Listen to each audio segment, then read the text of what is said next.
আল্লাহ পাক বলেন শাহরু রমাদান আল্লাযী উনজিলা ফীহিল কুরআন হুদাল লিন-নাস ওয়া বায়্যিনাতিন মিনাল হুদা ওয়াল ফুরকান ফামান শাহিদা মিনকুমুশ শাহরা ফালিয়াসুম। তোমাদের ভেতরে কেউ যদি রোজার মাস একবার পেয়ে যায় জীবনে, ও যদি সুস্থ থাকে আর সফরে না থাকে, ও যেন অবশ্যই রোজা রাখে। ফালিয়াসুমহু, কেন?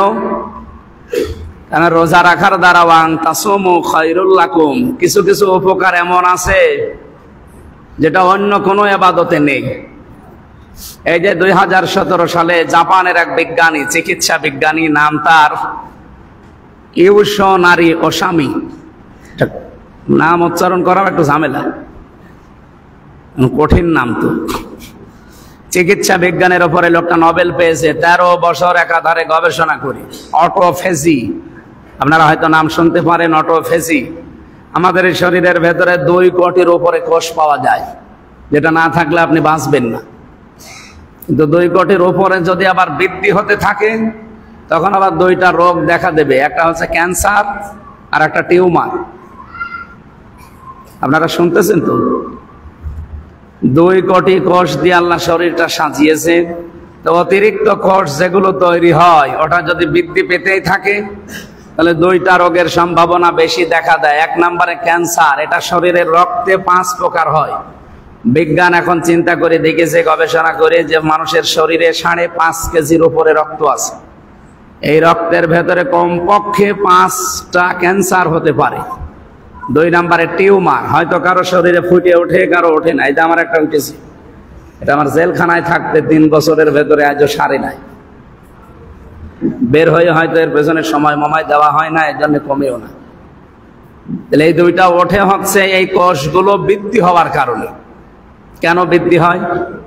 মানুষের খাবারের চাহিদা যখন বেড়ে যায়, এই যে একাধারে খেতেই থাকে শুধু। চিকিৎসা বিজ্ঞানী এই ওসামি, উনি চিন্তা করছে, দেখি এই কোষগুলো মানে নষ্ট করা, দুর্বল করা বা মেরে ফেলার কোনো কিছু আবিষ্কার করা যায় কিনা।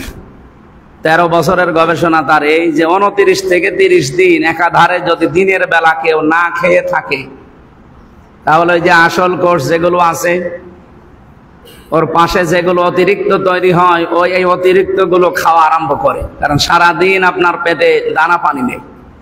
আমরা খাবার খেলে কমপক্ষে 5টা জিনিস তৈরি হয়। 1 নম্বরে পিত্ত রস তৈরি হয়। কোরআনে যে আল্লাহ জানিয়েছেন, ইন্নাল মুবাদ্দিরিনা কানু ইখওয়ানাশ শায়াতিন, যারা অপচয় করে এরা শয়তানের ভাই।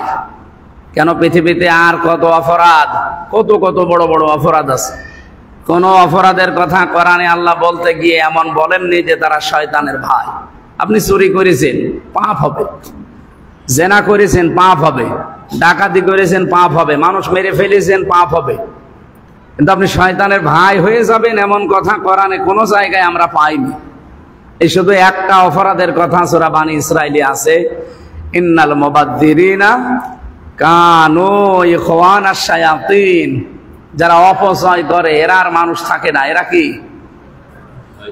শয়তানের ভাই। আমার ভাই আমি যদি মানুষ হই, সে কি জিন হবে? সে তো মানুষ। শয়তানের ভাই মানে আপনিও একজন শয়তান। দেখতে হয়তো আপনাকে মানুষের মতো লাগে, যারা অপচয় করে এরা আসলেও শয়তানের ভাই। আল্লাহ বলেন, আমি এই ফতোয়াটা দিয়েই শুধু শেষ করে দেইনি, আমি নিজেও এটা মানি।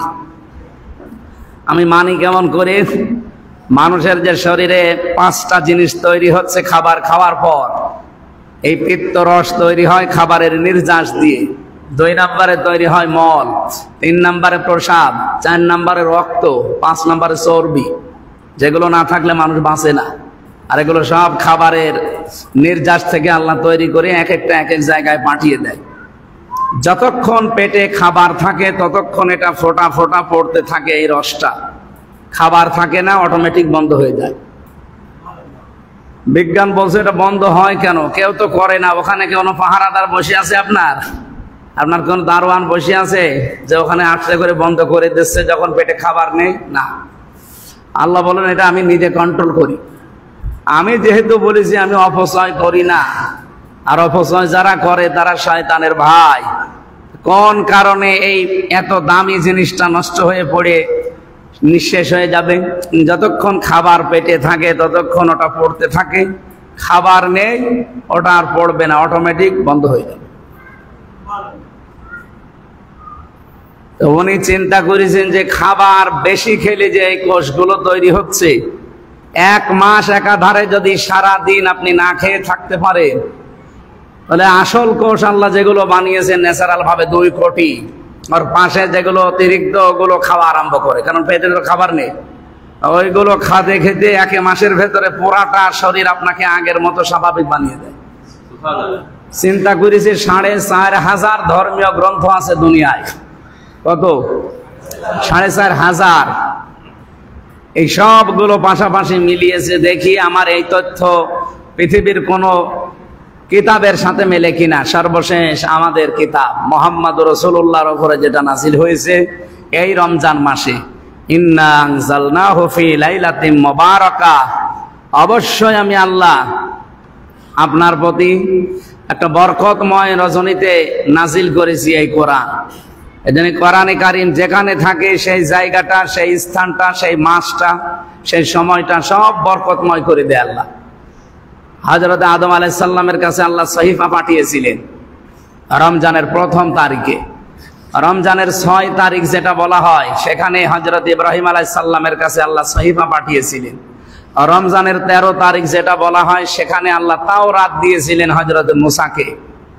রমজানের 24 তারিখ যেটা বলা হয়, এইটাতে হযরত ঈসা নবীর প্রতি ইনজিল এসেছিল। এটা ইবনে কাসিরের বর্ণনা। আর মুহাম্মদ রাসূলুল্লাহর প্রতি আল্লাহ কোরআন দিয়েছেন 27 রমজানে। এটাই খুব বেশি আলেমদের মত, যদিও 21 থেকে 27 যে কোনো একদিন শবে কদর হতে পারে, কিন্তু 27 তারিখটাই বেশি সম্ভাবনা। আর এই রাতে আল্লাহ কোরআনে কারীম নাজিল করেন। 1ম রমজানে লাউহে মাহফুজ থেকে 1ম আসমানে আল্লাহ একবারে দিয়ে দেন। এখান থেকে বাকি 23 বছরে 1ম দুনিয়া এসেছিল 27 রমজানে। এজন্য এই রজনীর দাম আল্লাহ এত বেশি বাড়িয়ে দিয়েছেন। ইন্না আনজালনাহু ফি লাইলাতিল কদরি ওয়া মা আদরাকা মা লাইলাতুল কদর, লাইলাতুল কদরি খায়রুম মিন আলফি শাহর। 1000 মাস না, এখানে আলফুন ওয়াহিদুন আল্লাহ যেহেতু দেননি, এজন্য আলফুন শাহরুন মানে শুধু 1000 বছর না, 1000 বছর। 1000 বছরে এই পৃথিবীতে মানবতার এবং পৃথিবীর এই যে 18,000 মাখলুকাত আমরা বলি না, এর চাইতে বেশি আছে। যত সৃষ্টি এদের উপকার 1000 বছরে বা 1000 বছরেও যেটা হয়নি, কোরআনে কারীম নাজিল করে একদিনে আল্লাহ সেই উপকার দুনিয়ার মানুষের জন্য করেছেন। বলেন সুবহানাল্লাহ। আমি যেটা তুলে এনেছিলাম এই জায়গা থেকে, এই লোকটা একজন বৈদ্য, এই যে ওসামি, জাপানে বাড়ি। লোকটা চিন্তা ভাবনা করে দেখেছে যে মুসলমানদের ধর্মীয় কিতাবে আমার 13 বছরের গবেষণার ফল আগেই বর্ণনা করা আছে, তাও 1500 বছর আগে। অথচ এটা উনি আবিষ্কার করেছে 2017 সালে, এই মাত্র 7-8 বছর আগে। আর এটা 1500 বছর আগে আল্লাহ জানিয়ে দিয়েছে যে এই কোষগুলো দুর্বল করার জন্যে, কোষগুলো নষ্ট করার জন্যে, ধ্বংস করার জন্যে আমি যে রোজা দিয়েছি, ওয়ান তাসুমু খায়রুল লাকুম, যদি তোমরা রোজা রাখো এটা তোমাদের জন্যই ভালো হবে, উত্তম হবে। এই যে উত্তমতা একটা, এরকম 27টা আছে। রোজা রাখলে উপকার হয় দুনিয়া আখেরাত মিলে কমপক্ষে 27টা। তার ভেতরে 1 নাম্বার এইটা, ক্যান্সার এবং টিউমার থেকে বাঁচতে হলে রোজার বিকল্প কোনো ইবাদত দুনিয়ায় নেই। প্রত্যেকটা মেশিন সময় দেওয়া লাগে তাকে আগের অবস্থায় ফিরে যেতে। আমাদের এই শরীরটাও একটা মেশিন, এটাকে সময় দেওয়া লাগবে, কমপক্ষে খাবারের বিরতি দেওয়া লাগবে। এই জন্যে নবীজি প্রতি সপ্তাহে 2টা করে রোজা রাখতেন, মাসে 3টা, আর ওদিকে মুহররমের 10টা আর রমজানের 30টা। এই রোজাগুলো তিনি রেখেছিলেন এই কারণে, কারণ মানুষ সুস্থ থাকার জন্য রমজানের উপরে পৃথিবীতে আর কোনো ইবাদত আল্লাহ দেননি। আমরা জানি এই পৃথিবীতে একজন মানুষ সারা জীবন সুস্থ ছিলেন, তার নাম হযরত নূহ আলাইহিস সালাম। তিনি 950 বছর হায়াত পেয়েছিলেন, 950 বছরই তিনি সুস্থ ছিলেন। তার পুরা জীবন আমরা পড়িয়ে দেখেছি এইটা যে কোনোদিন তিনি রোজা ছাড়া থাকেননি, সব সময় রোজা রাখতেন, অথচ তার পরিশ্রম কিন্তু কঠিন। অনেকে যারা গরিব মানুষ বলে আমি মাঠে কাজ করি, আমি রিক্সা চালাই, আমারও রোজা রাখা লাগবে। মানে রোজা রাখলে আপনি সুস্থ থাকতে পারবেন, রোজা রাখলে আপনার অর্থনৈতিক অবস্থা আল্লাহ উন্নতি করবে। যাদের অভাব দূর হয় না, এই যে গরিব মানুষ আমরা যারা বলি যে আমি একেবারে গরিব মানুষ, আমার অভাব এমনি দূর হয় না, এরপরও রোজা রাখবো। রোজা দিয়েছে আপনার অভাব দূর করার জন্য। আল্লাহর এই কথায় কি আমাদের 100% বিশ্বাস হয়? বলেন বলেন।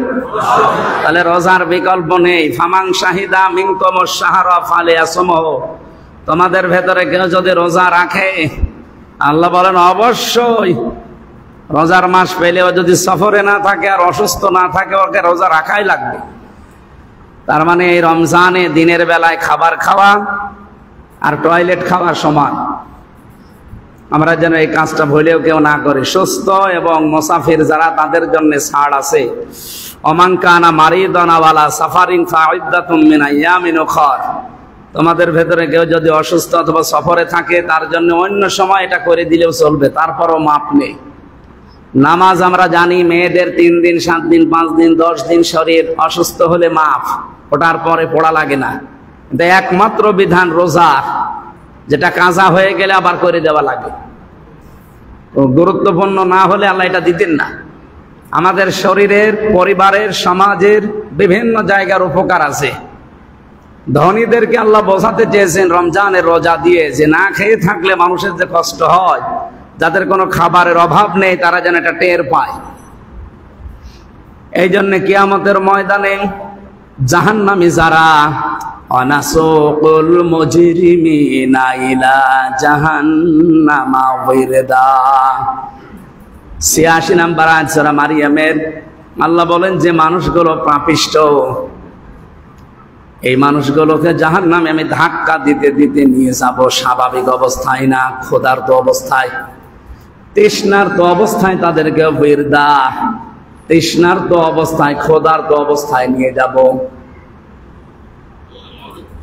ইয়াওমা নাহশুরুল মুত্তাকিনা ইলার রহমানি ওয়াফদা, আর যারা মুত্তাকি, রোজা রাখার যে উদ্দেশ্য মুত্তাকি হওয়া, এটা যদি মানুষ রোজা রাখার দ্বারা হতে পারে, ওই মানুষটাকে আমি আল্লাহ কিয়ামতে আমার জান্নাতের দিকে মেহমান অতিথি হিসাবে নিয়ে যাব। সুবহানাল্লাহ। দুনিয়ার না, এগুলো আখিরাতের বিষয় বললাম, যে কিয়ামতে মুত্তাকিদেরকেও আল্লাহ নিয়ে যাবে ফেরেশতাদের দিয়ে অতিথি হিসাবে। কিয়ামতে কোটি কোটি মানুষদের সামনে থেকে বের করে নিয়ে আসবে। শুধু একটা দরজায় বানিয়েছে রায়আন, যারা রোজা রেখেছে, তাকওয়া অবলম্বন করেছে, তারা ছাড়া কেউ দরজা দিয়ে যেতে পারবে না। কিন্তু যারা ধনী মানুষ, রোজা রাখে না, বলে ভাত থাকতে রোজা করব, মানে খাবার থাকলেই খেতে পারবেন এমন গ্যারান্টি আপনার আছে? আপনাদের এই আসনের যিনি এমপি ছিল মোজাম্মেল হক, আমি যখন চুয়াডাঙ্গায় পড়তাম ওই সময় তার বাড়িতে একবার গিয়েছিলাম। আমি দেখেছি ওনার খাবারের যে লিস্ট, সকালবেলা খাবার খেতে উনি সর্বোচ্চ, এই আসনের তো এমপি ছিল নাকি, হ্যাঁ, খাবার খেত সকালবেলা এই যে 2টা ডিম আর একটা পরোটা। দুপুর বেলা ভাত খাওয়া নিষেধ, কারণ ওনার ডায়াবেটিস খুব বেশি ছিল, এই জন্য ভাত খাওয়া নিষেধ ছিল। দুপুর বেলা ওই যে স্যালাইন আছে আর কি টোস্ট আছে ওইটা। রাতের বেলা কোনো খাবার নেই, শুধু সুবহানাল্লাহ। বলেন এই যে এই লোকের টাকার অভাব ছিল, যদি ইচ্ছা করতো যে আমি টাকার উপরে শুয়ে থাকবো, থাকতে পারতো। কিন্তু এই মানুষটা চিন্তা করেন, খাবার আল্লাহ তারে লিমিট করে দিয়েছে। যারা টাকা পয়সা, ধনী মানুষ, যারা অর্থ সম্পদ আছে, এ কথা বলে যে ভাত থাকতে রোজা করবো, মানে আপনাকে ভাত থাকলে আল্লাহ খেতে দেবে, আপনি গ্যারান্টি কোথায় পেলেন? আপনাকে না খাইয়েও রাখতে পারে আল্লাহ, সে ক্ষমতা আল্লাহর আছে না? আছে। এই জন্য আমরা রোজা যেন না ছাড়ি সামনে। ক্ষুধার্ত অবস্থায় কিন্তু কিয়ামতের দিন যারা রোজা রাখেন নাই, ধনী মানুষ, তাদেরকে জাহান্নামে যদি আল্লাহ দেয়ও স্বাভাবিকভাবে দেবে না, ক্ষুধার্ত অবস্থায়, তৃষ্ণার্ত অবস্থায় ধাক্কা দিতে দিতে নিয়ে যাবে। আল্লাহ আমাদের হেফাজত করুন, আমিন। রব্বুল আলামিন বলেন ইউরিদুল্লাহু বিকুমুল ইসরা ওয়া লা ইউরিদু বিকুমুল উসরা। আমি চাই তোমাদের উপরে আমি আল্লাহর বিধানগুলো সহজ করে দিতে। আমি তোমাদের উপরে কাঠিন্যতা এটা আমি তোমাদের উপরে চাপিয়ে দিতে চাই না। এই জন্য ইসলামের যত বিধান আছে একটাও মানব জাতির জন্য ক্ষতিকারক না, যদিও মাঝে মাঝে আমাদের কষ্ট হয়। এই যে 5 বার ওযু করা, শীতের সময় হোক আর গরমের সময় হোক, 5 বার ওযু করলে কতগুলো জার্ম শরীর থেকে আল্লাহ বের করে দেয়।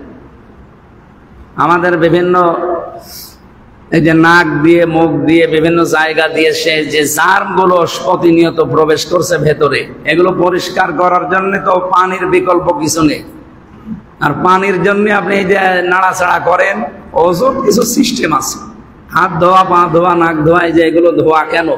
কারণ শরীরের যে সমস্ত জায়গায় ময়লা লেগে থাকতে পারে, জার্ম থাকতে পারে, ওযুর দ্বারা আল্লাহ এটা সব দূর করে দিতে চায়। আল্লাহ বলেন আমি কষ্ট দেওয়ার জন্য বিধানটা তোমাদের উপরে দেইনি, তোমাদের উপকার করার জন্য দিয়েছি। এই জন্য আমার কোনো বিধান তোমাদের উপরে কাঠিন্য না, সব সহজ যদি তোমরা মানতে পারো। ওয়ালিতুকমিলুল ইদ্দাতা ওয়ালিতুকাব্বিরুল্লাহা আলা মা হাদাকুম। সুতরাং আল্লাহর শুকরিয়া আদায় করবা তার পরিপূর্ণ এই নিয়ামতগুলো পাওয়ার কারণে, কেননা আল্লাহ তোমাদেরকে হেদায়েত দিয়েছেন। এই যে করোনা চলে এসেছিল, করোনা আবার চলেও গেছে।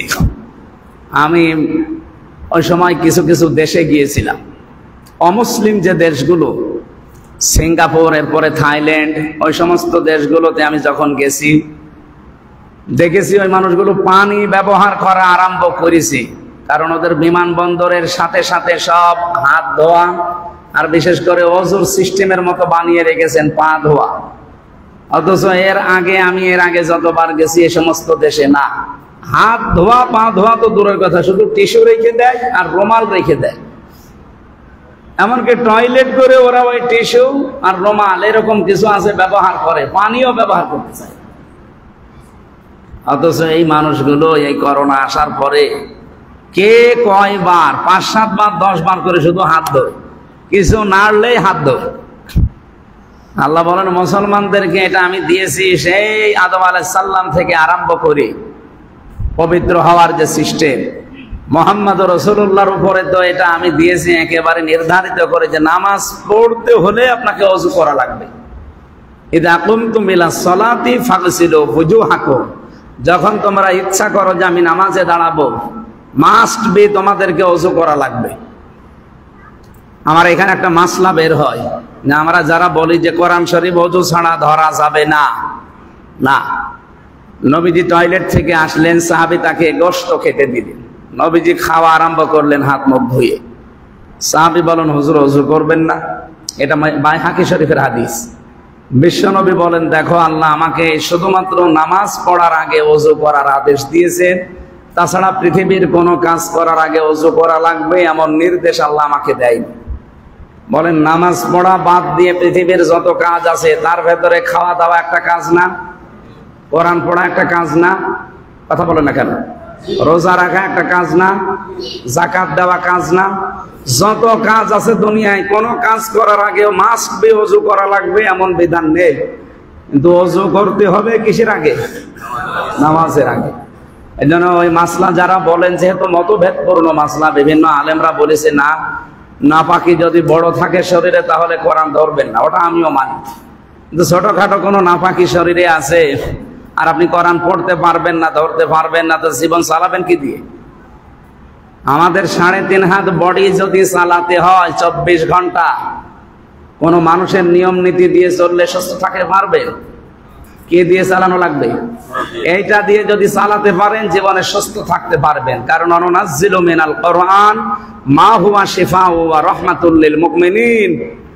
এমন কিছু বিধান আমি এর ভেতরে দিয়েছি মুমিনদের শেফা ও শিফাউল লিমা ফিস সুদুর আছে সূরা ইউনূসে, যে মানুষের অন্তরেও যত রোগ আছে এগুলো যদি কেউ দূর করতে চায়, কোরআনের বিকল্প কোনো ঔষধ দুনিয়ায় নেই। কারণ অন্যান্য ঔষধ খেয়ে হয়তো আপনার শরীর, আপনার মন সুস্থ থাকতে পারে, কিন্তু আপনি যদি সত্যিই নিজেকে বিভিন্ন রকমের অপরাধ যেগুলো ভেতর থেকে তৈরি হয়, যেমন কৃপণতা, যেমন অহংকার, লোভ, রিয়া, এইগুলো যদি কেউ দূর করতে চায়, কোরআনের ঔষধ ছাড়া বিকল্প কোনো ঔষধ দুনিয়ায় নেই। একটা মাসলা এখানে মনে এসেছে, এই জন্য বলছি, যে মানুষগুলোর কাছে নিজের স্ত্রী প্রথম ভালো লাগে, 1 বছর 1.5 বছর 2 বছর, এরপরে আর ভালো লাগতে চায় না, তখন অন্যের স্ত্রী দেখলে ভালো লাগে। এমন মানুষ দেশে নেই?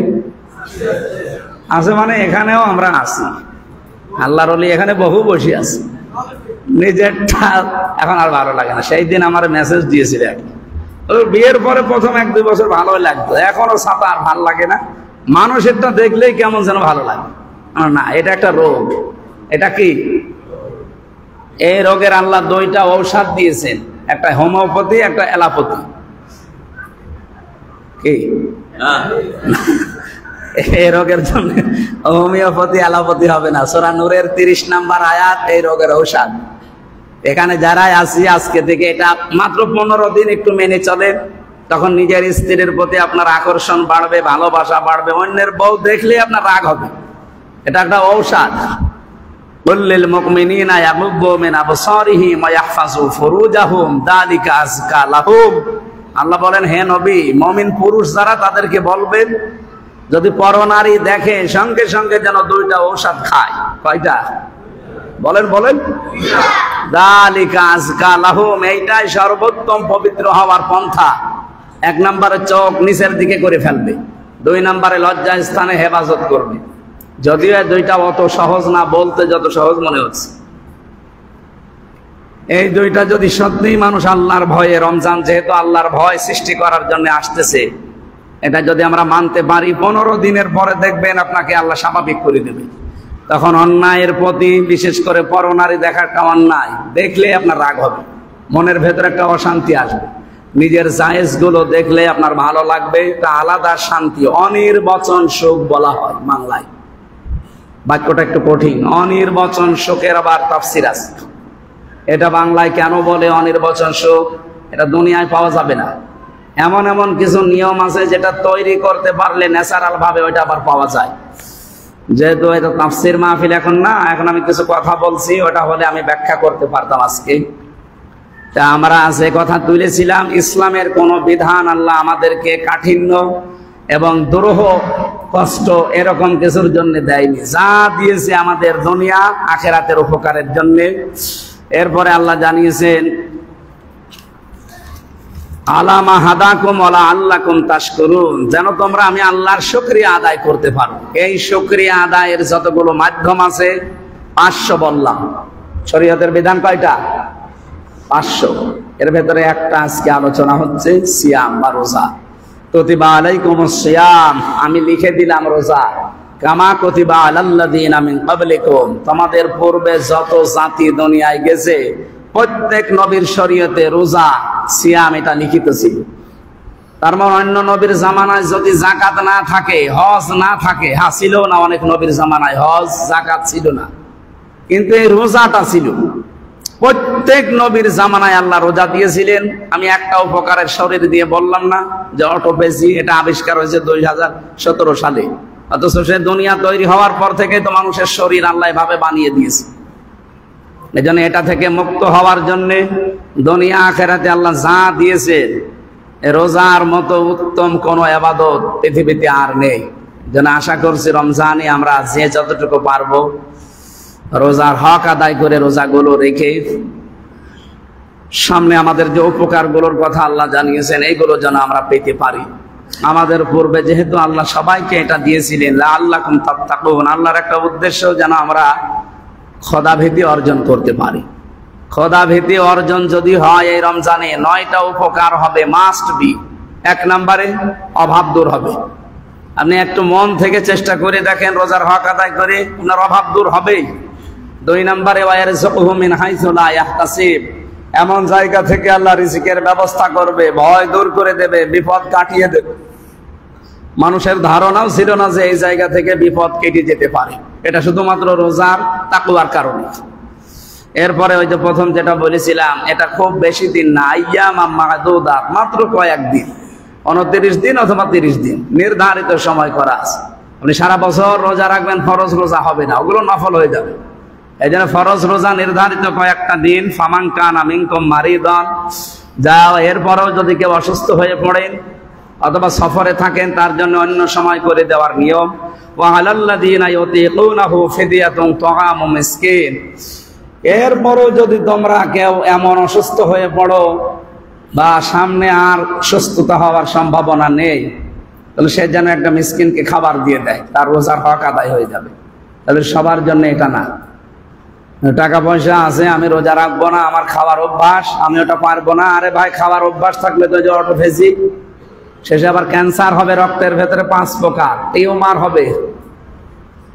খাওয়ার অভ্যাস তৈরি করাই কি শুধু আপনার শরীরকে কন্ট্রোল করা লাগবে না? এরপরে আল্লাহ দিয়েছেন ফামান তাতাওয়া খায়রান, কেউ যদি ইচ্ছা করে ভালো কাজ করে ফাহুয়া খায়রুল্লাহ, এটা তার নিজের জন্য উপকার। আপনি রোজা রাখবেন, এটা আল্লাহর উপকার। কোনো উপকার আল্লাহর হবে? আল্লাহর কোনো লাভও নেই, আপনার নিজের উপকার হবে। লিকুল্লি শাইইন যাকাতু ওয়া যাকাতিন যাকাতুস সাওম, পৃথিবীর প্রতিটি জিনিসেরই যাকাত আছে কম বেশি, আর শরীরের যাকাত হিসাবে আল্লাহ দিয়েছেন রমজানের রোজা। সুতরাং আশা করছে আমরা কেউ যেন এই রোজাটা মিস না করি। যাকাত যাদের ফরজ হয়েছে, এটা তো গ্রাম অঞ্চল, অনেকের যাকাত ফরজ হয় না।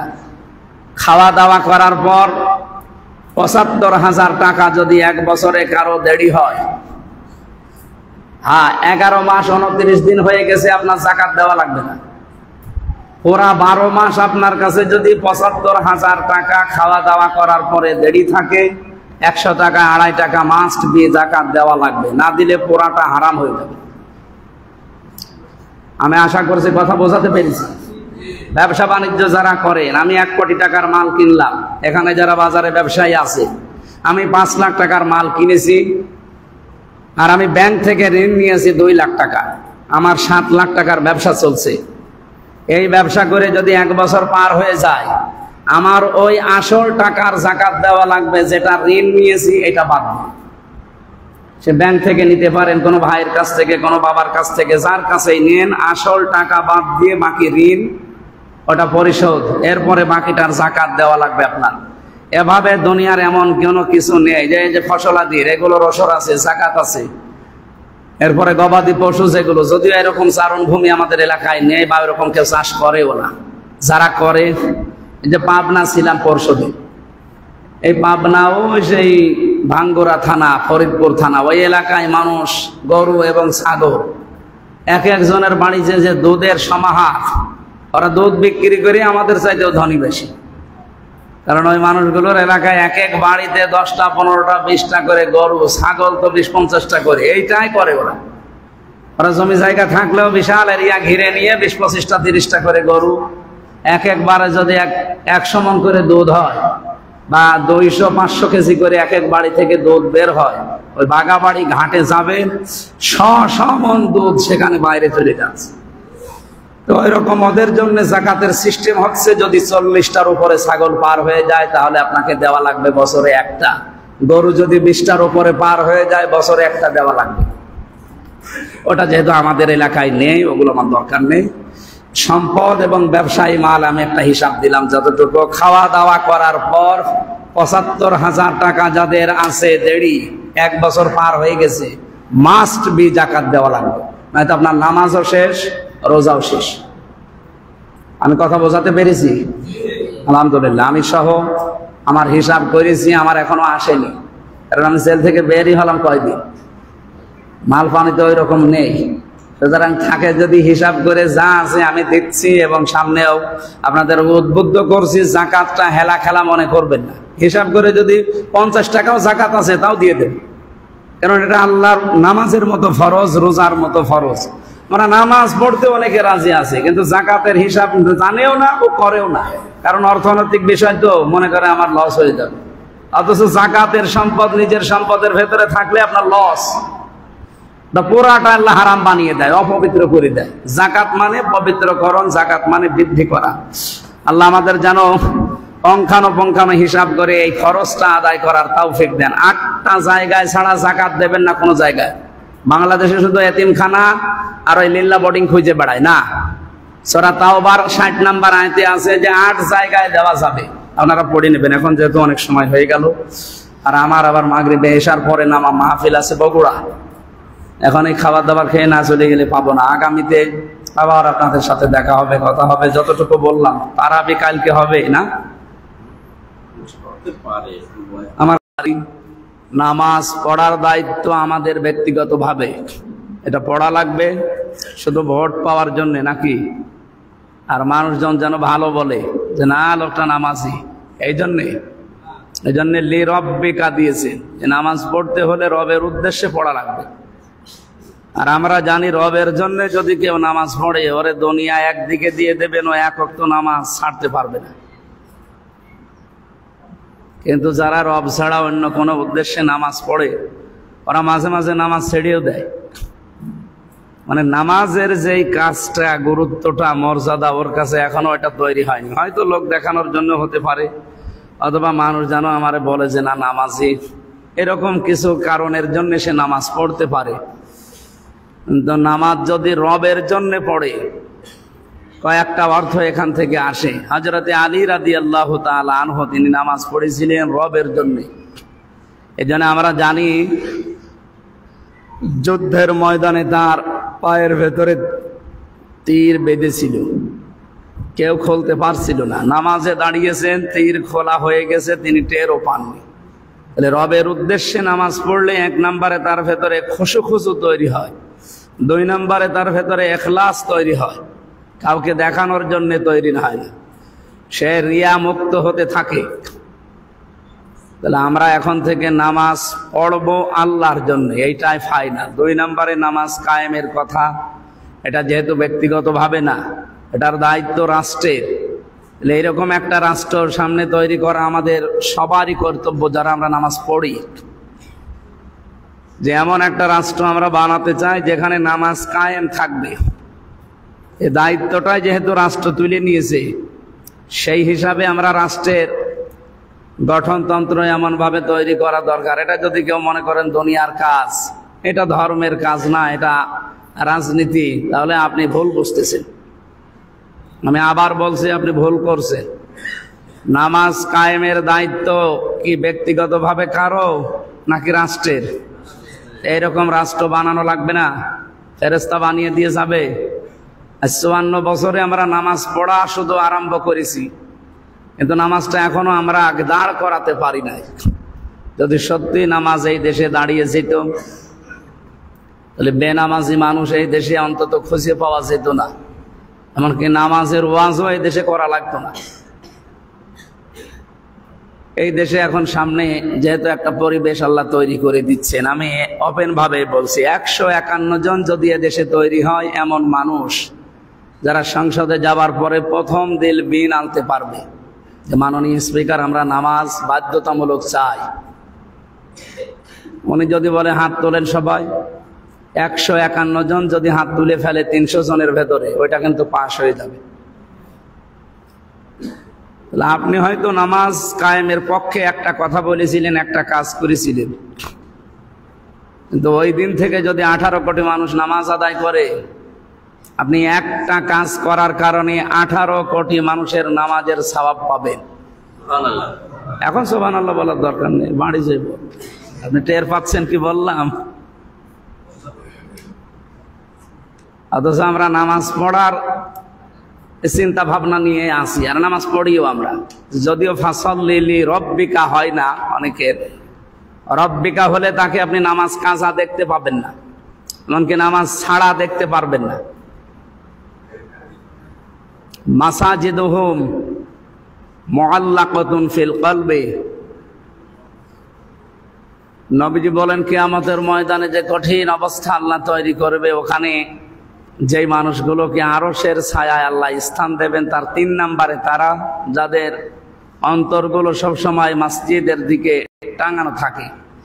নামাজ এসে পড়ার পরে যদি দুনিয়াবি কাজে বাইরে চলে যায়, কর্মজীবনে যাওয়ার পরে আবার নামাজের সময় হলে দৌড়িয়ে চলে আসে।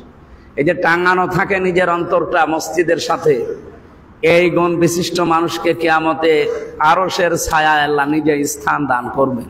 ওরকম একটা অন্তর আল্লাহ যেন আমাদের তৈরি করে দেন, বলেন আমিন। সম্মানিত মুসল্লিকরাম, তাহলে আমি উদাহরণ দিতে গিয়ে বলেছিলাম যে এমন একটা কাজের দিকে আল্লাহ আহ্বান করলেন, যে কাজে আমাদের দুনিয়াবি আখেরাতের সব লাভ আছে। এটার বাস্তবতা এইটাই, নামাজ থাকলে ওই সমাজে আপনি ওই 8 লাখ 10 লাখ না 50 লাখ টাকা নিয়েও যদি বাড়িতে যান, আল্লাহ ছাড়া কারো ভয় আপনার অন্তরে আর থাকবে না। নামাজ যে সমাজে নেই, যে পরিবারে রাষ্ট্রে নেই, ওই সমাজে 8-10 লাখ না 10 টাকা নিয়ে গেলেও রাস্তায় চিন্তা থাকবে না, জানি চিন্তায় কারে ধরে কিনা। এই জন্যে জমার দিন আজান হওয়ার সাথে সাথে মসজিদে আসো, সব কাজ কাম বাদ দিয়ে দাও, এটা আল্লাহর নির্দেশ। এতগুলো কথা আল্লাহ এই জন্য জানিয়েছে। এই জন্য আমরা নামাজের সমাজ, নামাজের রাষ্ট্র তৈরি করতে চাই। আর এটার দায়িত্ব আমি আবার বলছি, এটা কোনো ব্যক্তিগত মানুষের দায়িত্ব না, দায়িত্ব কার? রাষ্ট্রের। সুতরাং এমন রাষ্ট্র তৈরি করার জন্য যদি কেউ চিন্তা ভাবনা করে, কষ্ট করে, আপনি মনে করবেন পুরাটাই আপনার ইবাদত। আপনি এমন একটা রাষ্ট্র, এমন একটা সমাজ যদি তৈরি করতে চান যেখানে নামাজ বাধ্যতামূলক থাকবে, এটার জন্য যা করা লাগে বৈধ পন্থায়, আল্লাহর নবী এবং সাহাবীরা যা করেছেন ওইভাবে যদি কেউ করেন, আপনি যা করছেন, যদি আপনি খাবারও খান ওই কাজে যদি আপনি মিছিলও করেন, আপনি যদি ওই কাজে দাওয়াতি কাজও করেন, যেভাবেই তৈরি করেন না কেন, পুরাটাই 24 ঘন্টা, আপনি যদি ঘুমিয়েও থাকেন 8 ঘন্টা, পুরাটা আপনার ইবাদত হিসাবে লিখিত হবে। সেই জমার দিন আজানের সাথে সাথে যারা এসেছি, আরেকবার বলছি আলহামদুলিল্লাহ। পৃথিবীতে আল্লাহর 500 ফরজ আছে। বলেন তো কতগুলো? 500। তার ভেতরে কালকে থেকে একটা আরম্ভ হবে, সিয়াম বা রোজা।